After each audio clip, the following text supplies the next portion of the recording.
Welcome to the Women in Business radio show with Sian Murphy, connecting women in business around the globe. Hello and welcome into the Women in Business radio show studio. I'm Sian Murphy. Look, are you paying attention? I am, yes. Getting the papers ready. Honestly, she's always doing so fiddly with getting show 2 ready. We are joined in the studio today by Desiree Silverstone, who is a psychotherapist, who is now an executive coach and the founder of Honchos. So welcome, Desiree. Thank you very much. Now, I'm just to give you a little bit of a heads up about where we're going, sort of where we're going with the direction of the show.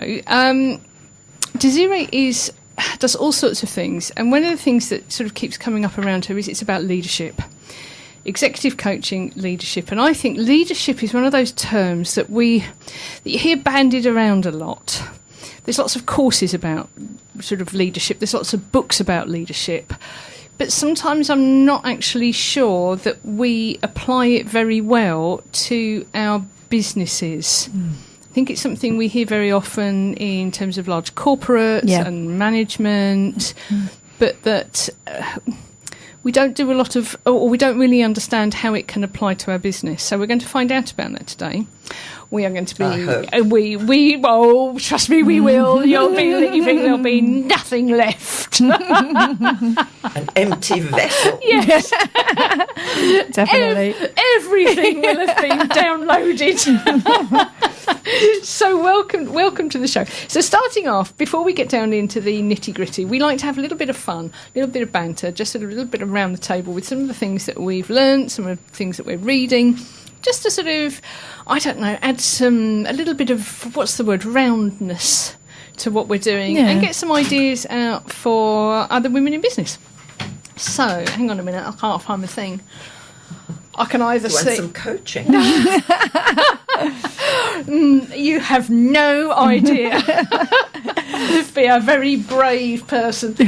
Okay, so let's get going with our usual feature of what have I learnt this week. So Adelle and I sometimes have a problem with this because certainly if we do it in the first show. But have you learnt something this week? I think you have. I think you've had a big learning, haven't you? Yeah, I have had a big week of learning. No, I'm going to definitely say I've learned to stop. And to be honest, Sian, I've talked about, I've stopped before. I'm talking about I've stopped for a couple of hours to think about something. And I think what I've learned this week is I can stop for a couple of days, rethink, and the world does not fall apart and I can come back. So I think that's what I've learned this week. And I would just definitely say that to people. Don't be scared of stopping. And I mean, truly stopping and having a think. It reminds me a bit about when I was in corporate world and I'd have a holiday booked, so I've got leave, and in the days up to that time I'd be rushing, trying to get everything done because I'm not going to be in the office for 2 weeks. And obviously, so I'm not there, just everything would just go horribly, horribly wrong. And I'd go away, and there would always be a couple of things that had, or possibly more actually, that hadn't been done. And when I got back, absolutely nothing had gone wrong. Nobody had missed it. Nothing. And I think perhaps sometimes we exaggerate the importance of our own input, and that, so you stopping for 2 days, nothing collapsed. It was all pretty much the same as it was when you've left it, but you've had some breathing space and some time off. I think that's so important. It's something that I find very, very difficult to do in business. And to be honest, I think why I stopped is I probably got to breaking point. So I'd had a challenging Monday morning and I just said, I'm done. I'd had enough. Yeah. And ideally you wouldn't get to that point. You just actually say, I need to stop and think and be able to do it, and not have to get yourself to the point where the wheels are going to fall off the bus for you to actually be forced into taking a couple of days off to regroup and think about what you're doing. Regroup and think. Okay. So it's okay to stop. Ain't nothing going to happen. No. Yeah. Do it. Desiree, what have you learnt this week? Well, I can't say that I've learnt anything, but I've certainly had to practice what I preach to people because... Well, you learned that, didn't you? Be careful what you say, because you might have to do it. And I did have to do it. In fact, I very nearly wasn't here, so I have an awful sense of direction. I mean, I could probably get lost in a room and not find where the door is to get out. So I was, coming here and I've got a terrible sense of direction, so I was very organised. I slept at a friend of mine in Thanet and all ready to go, and lo and behold, BT have decided today to change my phone to EE. Sorry, I'm doing like a whole lot of advertising. So it didn't work. I couldn't use my Waze. And I was just thinking, okay, I don't know what I'm going to do. How am I going to get there? And, it was the whole thing that I say to people when I'm coaching is that when you're stressed, you lose your mental space for thinking logically. And I explain it all to them in terms of how it works from a brain point of view. So I had to picture the hand model that I give out to explain how my emotional limbic system was flying around in the wind, flapping around frantically. And how was I going to bring my thinking bit back online? And then I went into the fantastic exercises that my idol, Andrew Huberman, gives, and I did the physiological sigh, and I stood in her kitchen going, wait, let me just do my breathing. And then after all of that, I said, okay, Sita, that's it. I need your phone. I'll bring it back afterwards. Love it. And hey, I got through it and here I am. So it's kind of just a reminder, stay calm, be innovative, and you'll get there. And, otherwise there would have been dead airspace. What can I say without it? I love it. So in the studio, we've got Mark Jennings with us, who is from Storm Chasers Digital. He's a WordPress expert, and he's not going to be, he may well be chipping in. He was here in the first show, but we're still going to include him in a couple of these little bits. So Mark, what have you learnt this week? I mean, apart from not to come on a radio show with a load of women. I think, it's something I've relearned, which is that, as you say, we all get really busy, have this huge long task list, so it's pick the one thing that really must be done that day, and then make sure you do it, and then congratulate yourself afterwards. Don't stress over the fact that there's 99 that you haven't. You've done a good job. Do the one thing. And in fact, that's really weird, because what I've got I'm going to have to show you what I've got written down here. Is I've got one thing, but it's actually in a completely different context. So I may ask for a show of hands here. Who has more than one journal or book that they write in? Yeah.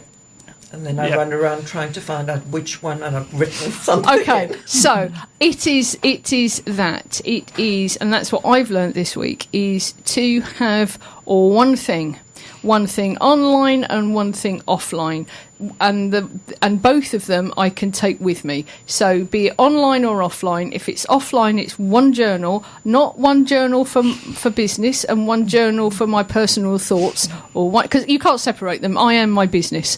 It doesn't matter. You can't take me away from it. And I think I think that people are their career or what they're doing.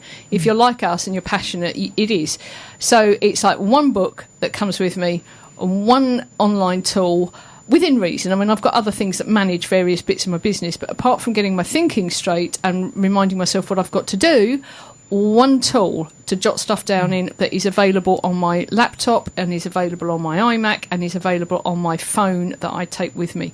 Only one. No more running around trying to find which journal I might have put this into. One thing. Mm-hmm. Then you've got to find the right page. But at least you're in the right place. There's always one, isn't there? At least you got the right book. But at least I'm looking for one page in one book, as opposed to one page in 14 books. Yeah, I feel it. So one thing. Let's move on to book recommendations. Adele, have you got a book recommendation for this week? So when I stopped, I dug out The 7 Habits of Highly Effective People, which was Stephen Covey, which I have been reading on and off for a very long time. And I went straight to chapter 7, which is Sharpen the Saw, because sometimes we just forget the basics. And I always get that book out. It grounds me, and I love that, because what I realised, I hadn't sharpened the saw, and I needed to do that. So, to be honest, it should be read at least once a year. But I needed that. Yeah, that's my recommendation. Desiree, what are you reading at the moment? Lisa Feldman Barrett, How Emotions Are Made. And are you sort of a part of a way through that? Have you got enough of a way through to say, why you're reading it and what your takeaway is? Yep. Well, I'm sort of a bit of a neuroscience nerd. Anything neuroscience, I'm there. So, yes, it's very interesting, because when you are coaching people, they come from different backgrounds, different cultures, and you have to think about, do they think about things differently? And also, I'm just generally interested in our evolution and, different cultures, etc. So a takeaway is that emotions aren't universal. It really depends on the culture in which you grow up in about how you'll decipher them. So one of the experiments that she did was she goes to a tribe in Africa that haven't been exposed to the Western world and shows them photographs. And what we look at as smiling and happiness, they just look at as being. So, and in some societies, they have, there isn't a word for fear. But then she also talks about emotional granularity, which is the key to emotional intelligence. So if you can break down your feelings, you can self-regulate more. And she's got one, I'm sorry, I don't remember the Japanese name, but I absolutely love it. It's a feeling for having to feel grateful for a favor that somebody did for you, but that you didn't want, and causes you great inconvenience. Yes. So I love whatever that Japanese word is. I love that word. We need to find that out. Yes, that's a real biggie, actually, isn't it? Yeah, and then there's another because it's one. a complete pain in the arse. Yeah, absolutely. And there's another one which I have felt often, of an emotion for when you come out of the hairdresser and you feel you look ugly. I love it. I love words, and sometimes I forget when we're rushing around and doing stuff as we do, how important it is, and how therapeutic's the wrong word, but it's all right, the words have lost me. To actually look at the meaning of words and look at other people's words. I just think it's a fascinating thing. If I don't understand something, so if I'm getting sort of confused about something, first thing I'll do is I'll get the dictionary out. What does this word actually mean? And, if I'm trying to be powerful, well, okay, what does powerful mean? That's a bad example, I know. And then perhaps dig down into it a little bit more and get the thesaurus out and actually go down to, sometimes it's biblical roots as well. You take it right the way back and see, well, okay, this is what it originally meant, and you can get so much clarity. Well, I agree with you, and it's interesting that you say that, and I use this a lot in my coaching, is that the same word will have different meanings for people. And one of the things I used to find in my days of doing couples counselling is they would sit down and they would say, but he shouts at me. And they say, okay, stop.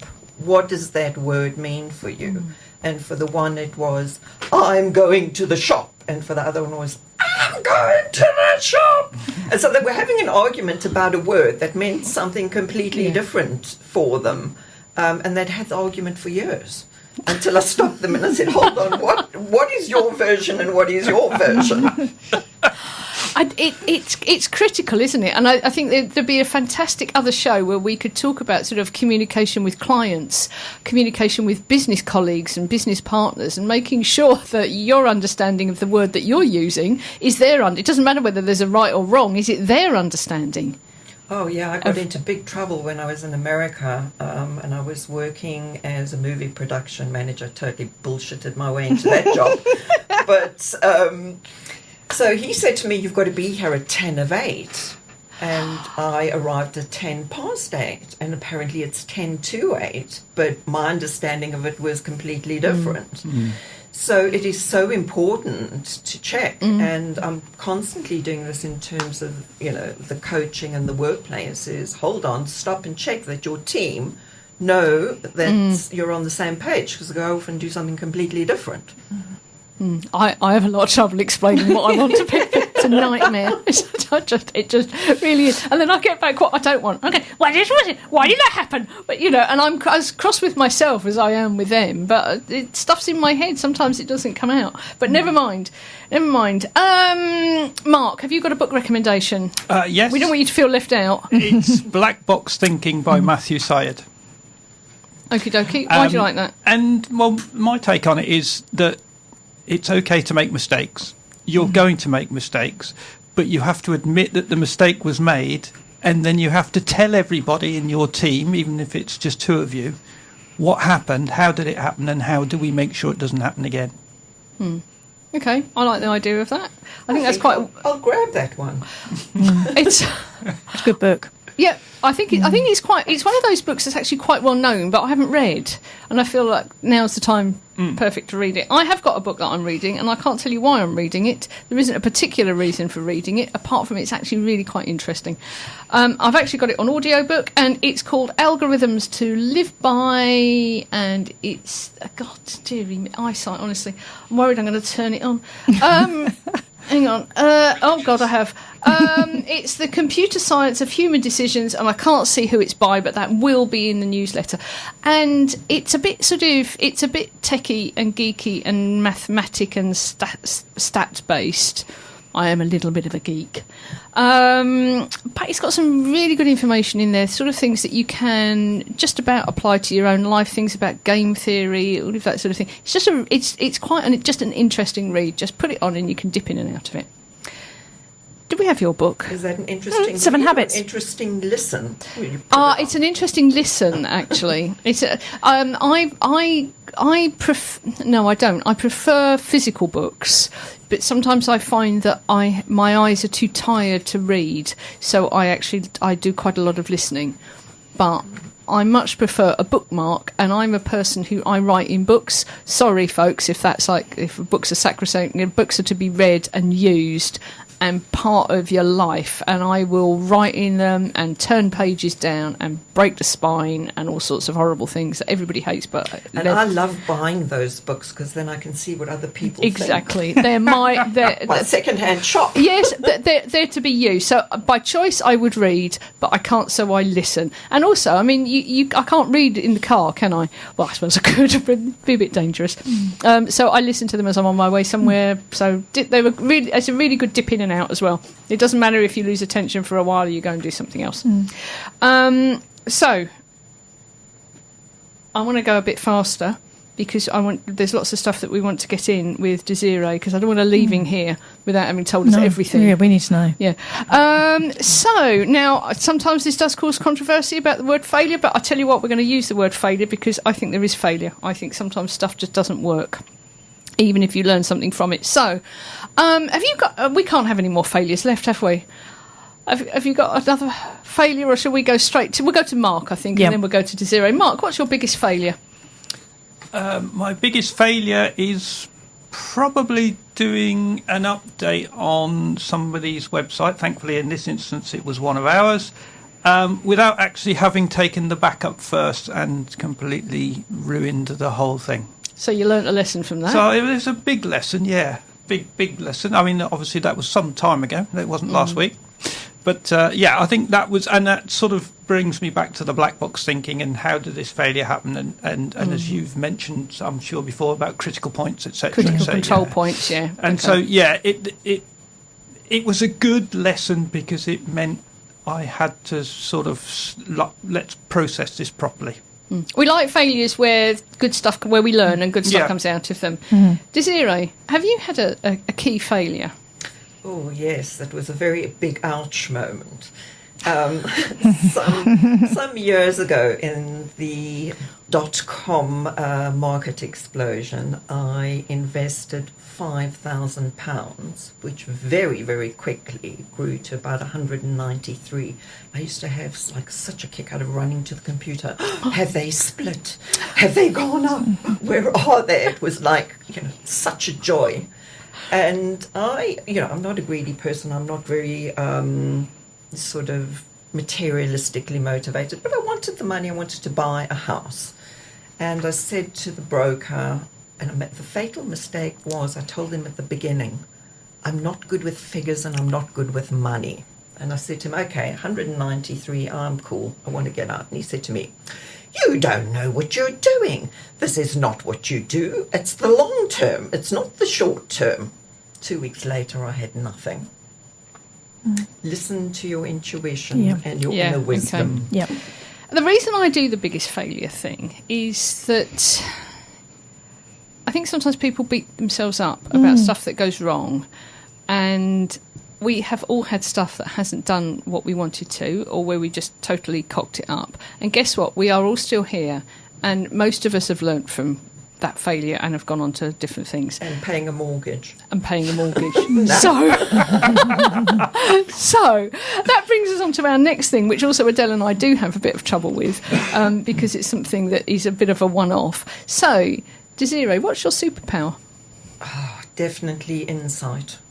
Okay. Insight into what other people... Yeah, insight okay. into people. Totally. Mark, what's your superpower? I think staying calm when things go wrong. I don't really flap about much. Okay. Thank you. We've done our superpower. We haven't got any. But I don't know them. That's true. This is very true. But we have people who listen every week. They must be bored. They must be bored to tears. If you'd have listened before, you'd know. I reckon I have a different superpower every week. Actually, it's just sort of a little bit different. Okay, my superpower is thinking on my feet. Okay, good. The downside of that is I can't plan a damn thing. And mine is resilience. What I've covered all from my whole career, what I've built from, and so it's all around resilience. I do get knocked down. I may stay down a bit longer, but we always get back up again. Yep, resilience. Yep, so that's it. Thank you. And I think the key is learning how to play to your superpower. Yeah, and when it becomes like me, my Achilles heel, it went too far. On my strength become my Achilles heel on Monday. Yeah. And my strength is also my weakness. I think on my feet. I can run really big events, and I know stuff's going to go wrong, and I can adapt, and I can make it shift, and I can. I set up an entire cafe restaurant, didn't I? The big show. You did. In about 15 minutes. Yep. But planning. Not good at planning. Brain goes wandering off, goes, it'll be fine. So we're going to sit together next week, isn't it? We're going to be together next week. Okay, so let's get down into some of the nitty-gritty here of what Desiree does, what she does with her clients, and we're also going to be talking about leadership. So what I like to do first of all, Desiree, is give listeners an idea of sort of who you are, where you came from, what you do, and the type of people that you do it with, so who you work with now. And then we'll pick your brain dry. Oh my gosh! How long do you have? That's a lot of information. Right, okay, so we don't. So as far as your story goes, let's get you to where you are now. Who you work with and who you do it with. Let's have like a couple of minutes. Okay. So we won't start with I was born. Okay. So okay. So I was born, otherwise I wouldn't be. So originally the accent is originally from South Africa. Left South Africa because I've always had a very big social conscience. With a suitcase, $2,000, and went to go find my way in America. I can tell you there are no gold streets paved with gold. I left after about a year because I just couldn't get a green card, all that kind of stuff. Went to Israel, loved the history, found it very hard to live there, and then came to London. I'd been here ever since. So I started off my life in marketing and advertising, always knew that my sort of passion was people. So went with my heart, requalified as a psychotherapist, and worked for, my first qualification was adults, then I did children and adolescents, and then I did systemic family therapy. So worked in NHS, prisons, schools, private practice, charities, wherever there was people that needed help, I was there.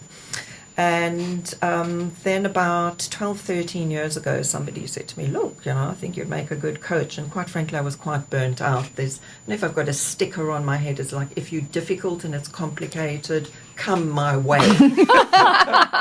My supervisor used to say to me, like, where do you find these people? Everybody comes with, like, bread and butter. I've got a problem with my partner. You come with, like, really things I've never heard before. So I thought, okay, I'll give this a bash. And I have to say, I think I had a panic attack on my first session, because she opened up with, and I'm responsible for $300 million. And I'm going like, okay, this isn't me. I don't know anything about this. But then I just thought, actually, this is about people. Whatever they're getting stuck on, whatever they're having a difficulty with, is we're programmed by our past. That's what I'm really good at, and I see it quickly. And that's how I got into coaching. And I now work in corporate areas with senior managers, CEOs, C-suite people, and I love it. So there's a really interesting lesson there, isn't there, for, I think, confidence, when you find yourself in a situation where you think you might actually be out of your depth. So you're sat there with somebody who's in charge of 300 million. It's like, oh my goodness, I don't know anything about this. I don't know about managing 300 million. And to make that shift, actually in the session was this. Yeah. To make the shift in the session to go, actually, why do I need to know about managing 300 million? It doesn't matter, does it? No. All I need to know is what's happening with this person, and that is their responsibility. Because whenever we're working with people, they're always going to be doing things that we don't know anything about. Absolutely. And even if we think we know about, I'm just thinking it through here, even if we think we know about it, we possibly don't. And that's even more dangerous. Yeah, so I've got a rule. And my rule is, pretend you're a Martian, take off your thinking hat, put on your curiosity hat, and get going. And ask questions, Yeah. and find out. that. Yeah, and find out what's going on. No assumptions. Yep. So you've mentioned there sort of psychotherapy and coaching, or therapy and coaching. What's the difference? Is there a line between it? So if I was coming to you and just say I'm feeling anxious or I'm feeling whatever, I'm coming to you for a reason. So let's just say it's not that, hey, I want my business to move to the next space, but actually I'm feeling a bit uncomfortable, horrible, crappy, whatever it is. I'm feeling something. How do I work out? Is it therapy I need, or is it coaching I need? Is it both? And is there this sort of dividing line? Can you hop over? I do toe dipping, and I think for me it's very difficult. I can't separate where I came from to where I am. But when you're doing, I think the difference is where you're doing really deep, deep sort of feeling, thinking, taking them into a very deep place. That's therapy. Here I'm doing toe dipping of, I feel uncomfortable about this, and then kind of go, okay, I've got sort of exercises and things that I do, and then you say, it came from when I fell off the climbing slide when I was 10, and now I can't do this now. So it's just, okay, we identify it, and then we come back to the present, and then here are some strategies. This is what you can do. It's about getting you going and moving forward. It's not about lingering in the past. But the therapy is more related to past stuff, unpicking, analysing, going deep. Whereas the coaching is, there is a depth to it, but you're not doing an archaeological dig. Okay, so I like that. there was something that I saw recently that actually quite annoyed me, and I posted about it, and I got some sort of differing things. I had people I didn't have anybody that outwardly disagreed with what I'd said, but I did have, I had people sort of going, yeah, quite right. What it was this, and I think this may illustrate where we are. I saw a coach, certified coach, I'm not quite sure what certified in, but certified coach on LinkedIn, actually talking about how he'd given some tasks to clients. I think he was a business coach, because one of them had got to do some, like, set up a marketing thing. Somebody else had got to set up an event. Somebody else had got to do something. They had these tasks to do. And they'd come back with, oh, I can't do that until Monday because of X, Y, and Z. All right, well, I'm going to do that next week because of thinking. What he was doing out on LinkedIn was actually basically slagging these people off for not being committed to their business. Now, they were paying him. He's a coach. And I thought it really annoyed me. I thought, how unprofessional, because if I was them, I would have known who I was from the descriptions of what he'd given. And part of me went, actually, you're there to tell them what to do. You're not there to dig into what they don't do and why they don't do it. And another bit of me thought, actually, there's a reason why this isn't happening. There's a reason why you're suggesting things. Either they don't believe you and they think you're talking a pile of old poo, or there's something in themselves that's holding them back. And to me, the important distinction was, find out what you're buying. If you're going to get a coach, find out what you're buying. Are you buying a business coach who's going to tell you, you need to do this one, you need to get an accountant, you need to set this up, you need to do this type of marketing? Or are you buying somebody who's actually going to help you with the psychology and the limiting beliefs and everything that's going on behind why you're perhaps not doing things that you're being told to do? So have you got a take on that? Oh, totally. I mean, I thought you might have. well, just a little. So I think that it's important in the beginning to actually set out what coaching is, to ask them what they want. Because actually yesterday, for the first time ever, I said to somebody, I don't think I'm the right coach for you. They were very, very technical. They wanted best business practice. It's not what I do. Yeah, okay. And, okay, he, kind of made a mistake, I think, in terms of what he was bringing up. But anyway, I'll put that aside. But, yeah, I think that you need to contract in the beginning to say, and I always say, this is how I coach. I'm very conversational. I'm this, I do this, is this what you're looking for? We need to fit with each other. So I think that does need to be made explicit. And I don't think that castigating people has ever worked in terms of motivating someone. What annoyed me, what angered me and riled me up and caused me, I wrote an article about it actually, was not that he hadn't considered that there might be underlying issues, fears, anxieties, limiting beliefs that stop them taking the action he suggested, or even that he might be wrong in the action. They didn't believe him, that it was the right thing to do. What annoyed me was the fact that he published it on LinkedIn. Yeah. I think that's just... So you see, I'll take it a step further. With my psychotherapy hat on, I would hypothesize, because I can't see into his head, that if you're taking something like that, you're putting it on LinkedIn, and you're criticizing, it means that the message that you're giving over is actually, I'm amazing. Yes. Look how good I am. That's what I wrote about, actually. Yeah, and actually, look at me, I'm a big guy, I know what I'm doing. But also when people do that, it also means they don't have to look at themselves. When you're constantly criticizing others, and it makes you feel better about yourself. I thought it was his particular way of saying, hey, I've got clients. Okay, that's another one. And the people who'd commented and had said, yes, way to go. I can't remember what his name was. It doesn't really matter. Yeah, way to go. Yeah, absolutely right. It's so annoying when you tell clients to do things and then they totally ignore you. They were also certified coaches. Yeah, but you shouldn't be telling clients what to do, ever. Exactly. Exactly. But I think sort of taking it back, it's if somebody is coming to you or anybody for help, it's actually to find out what sort of help you can expect if they're a business coach. Are they going to be recommending what marketing tools you use and what marketing approach you use? If you don't do that, are they going to dig into your head? Or is it totally actually about them as a person and what they're achieving or not achieving and what's behind that? And I think I don't think you're doing the business coaching, no, are you? I'm not doing business Yeah, coaching. you're doing the people may be in business, but it's like, why isn't stuff happening? What's going on here? Yep. What's behind? Yep.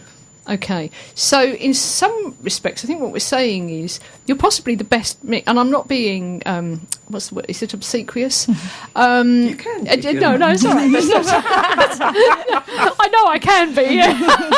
I'm not sure it's appropriate, but I'm just... no, I don't want to sound too smarmy, and it's not just because you're a guest on the show. But as I'm thinking this through, I'm thinking actually what we've got here is possibly the best mix, because you are coaching. You're saying, yes, okay, I suggest you do this, this, and this, and then if that isn't happening, you're in a position to be able to come up sort of behind and go, okay, what's going on here? Is there some other work that we can do?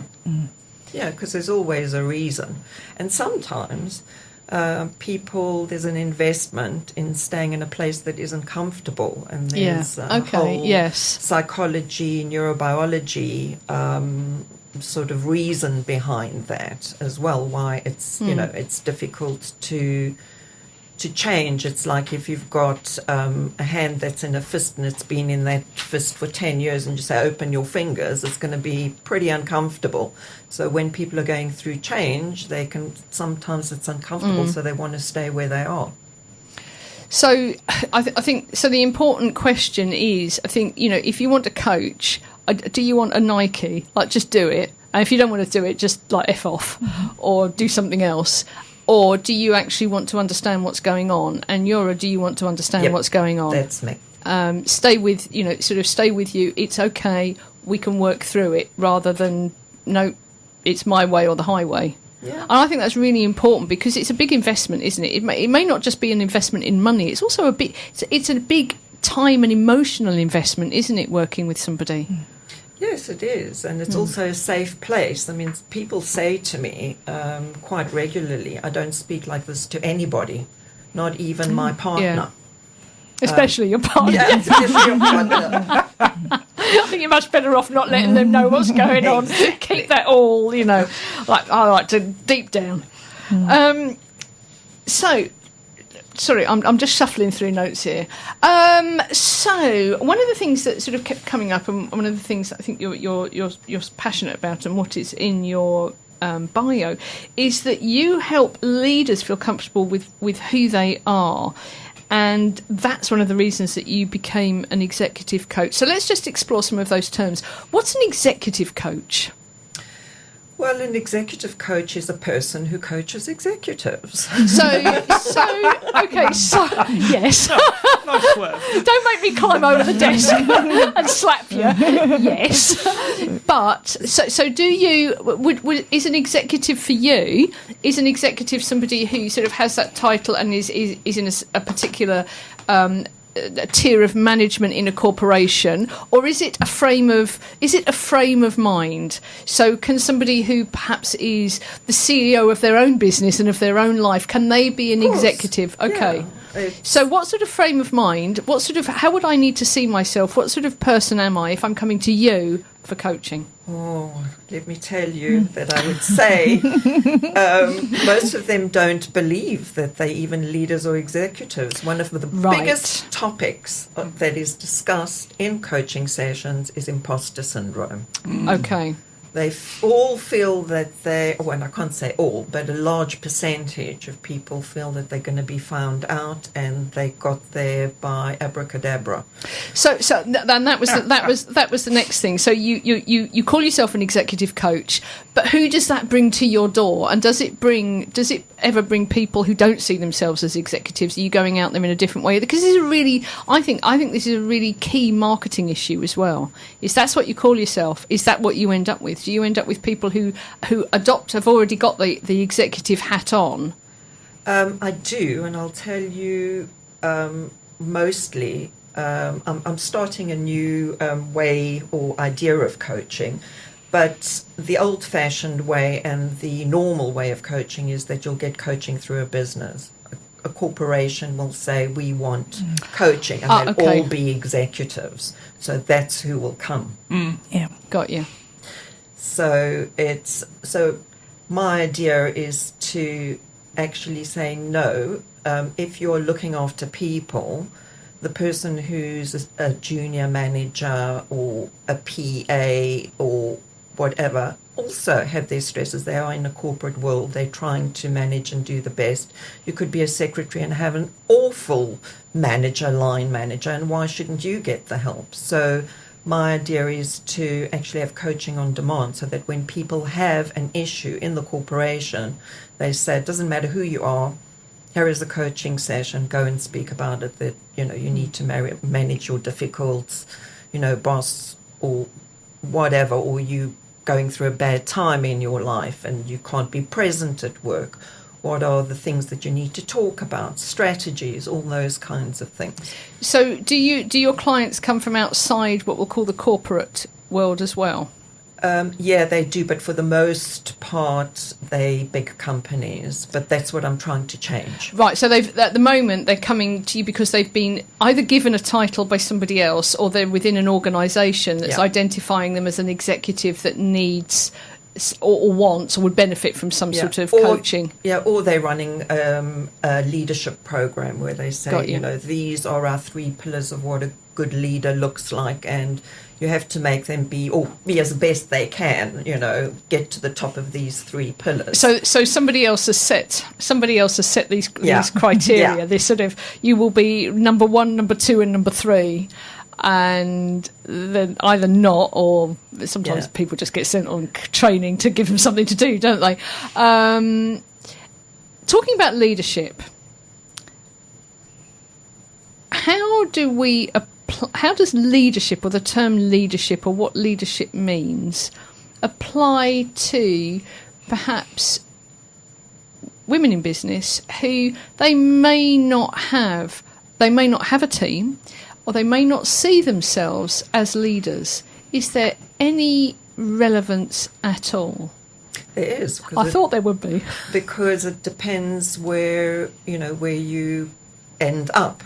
And women do have quite a hard time being seen and being heard. And if you are a woman of colour and you're in engineering and you want to be a leader, ouch. It's very, very, very hard to... What is a leader? Well, a leader is, and I say this to people, like, who do you think is a leader? And it could be, I don't know, Jesus, Buddha, Mandela, Obama, anybody that you think is a leader. And it's what traits do they have? So generally, if you're reading, all the leadership things, they would say it's about being congruent, being transparent, being humble, inspiring people, empowering people, being able to give them vision, being able to help them execute, grow, progress. Those are all the things that good leaders do, to help them feel safe in whatever it is that they're doing. So is it basically you're mobilising the skills and time of other people to reach a common agreed, even though it may not be agreed with them, a sort of a common outcome, a goal. You're moving forward somewhere. So it's about bringing these people. It's about mobilising their time.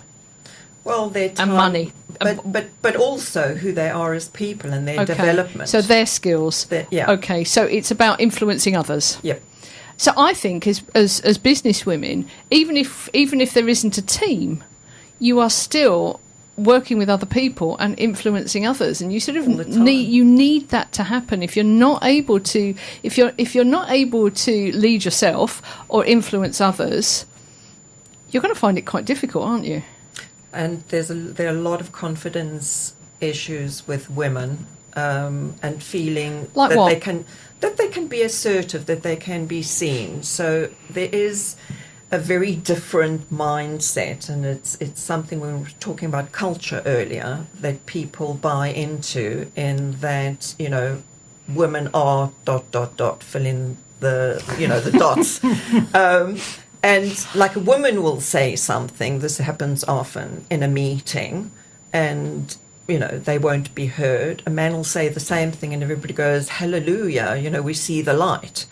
So they're just, you know, they're just not seen. They really have to go the extra mile, and then also not be, if you're assertive, you can be seen as aggressive. Yeah.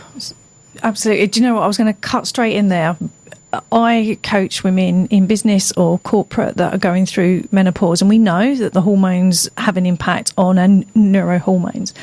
And we would talk about assertive, and the feedback I get from either my women in corporate who are sitting around boardrooms or women sitting in quite structured networking meetings is whenever they go into assertive, they feel, oh, she's being aggressive. I get that such a lot, and yet a man can be quite assertive, and he's assertive, and so there's this real mental block. I'm not even sure that if a man is being assertive, he's labelled as anything. No. I think he's just a bloke who's talking in a room. I mean, there was that Beyonce. I'm not sure if it was her, but there is a quote, which is, "I'm not bossy, I'm the boss." Yeah, there is. We've got that quote in the club. Yes, yeah. And I think, that sort of just about sums it up. We don't call men bossy, do we? I've never heard a man called bossy. No. Now that you say it, yeah. No. I have never heard it said in a school. I've never heard it said in a workplace. But I've heard it said about women. I've heard, you know, like children, oh, you're a little bossy, madam, aren't you? Yes, I was always called bossy. I was bossy. So was I. Can't imagine. I can't imagine why I was called bossy. I don't know. And one day I am the boss. Yeah, but it's not. I'm not bossy. I'm the boss. It's true.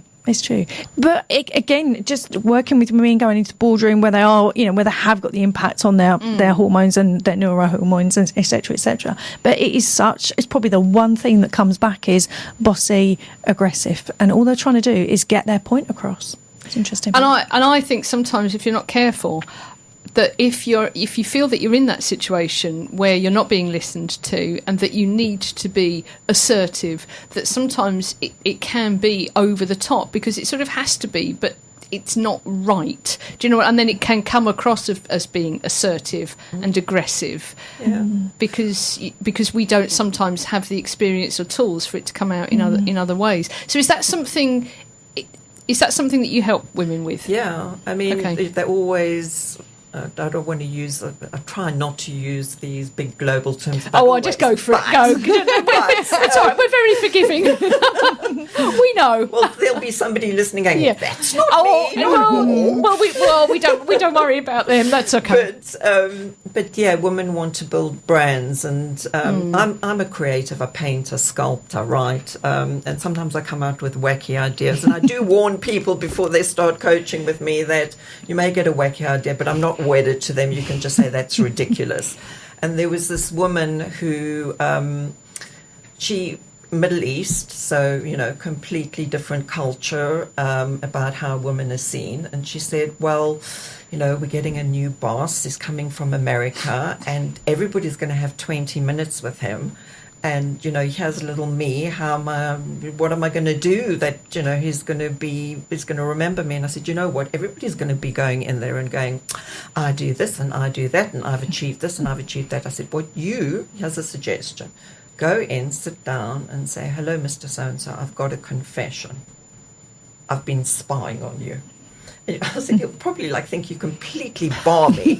I love it. But then I said, and then just say, I've looked you up on LinkedIn, and I noticed that you do this, and that. Can you tell me about it? Because I'm really interested. And he never forgot her. Every time he goes to Abu Dhabi, he kind of goes, hi. What did you do that he remembers you? So what she did was, sorry if I sound like I'm explaining this because you're stupid. I'm not. I'm explaining it to me. Okay, so what she did was actually stop focusing on her, focus on him, do some research, and make him the centre. and get her point across and get remembered that way. And it was also novelty. People Yes, remember yes, novel yes. things. Yeah. I wish we could continue this because I don't feel like I feel like No, we you're need going part two. I feel like you're going to walk out of here Yeah. and you're still going to be okay.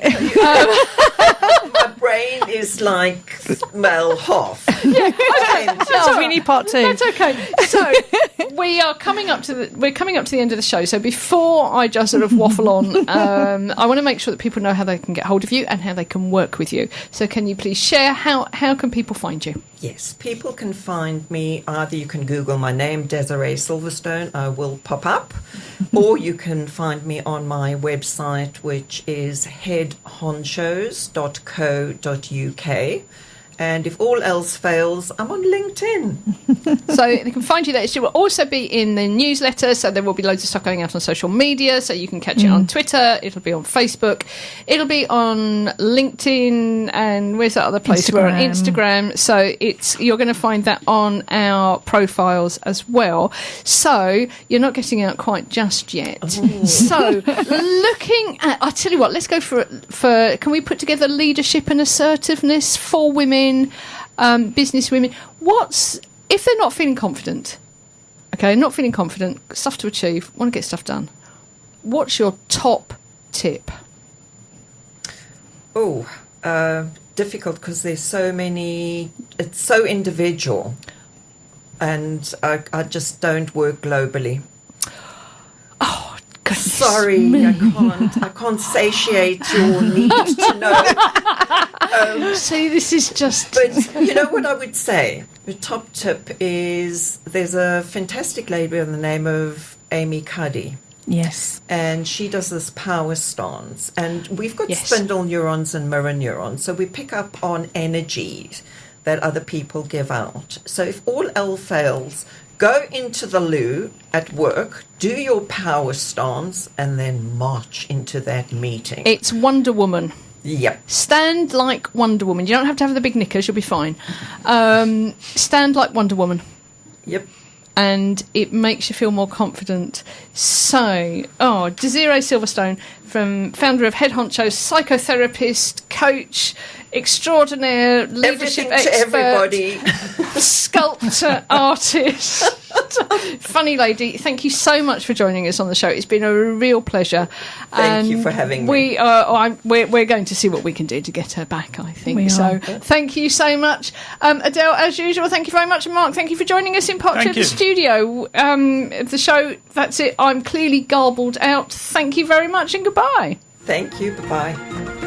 Tune in next week to the Women in Business radio show for more stories, ideas, and inspiration to help you grow your business.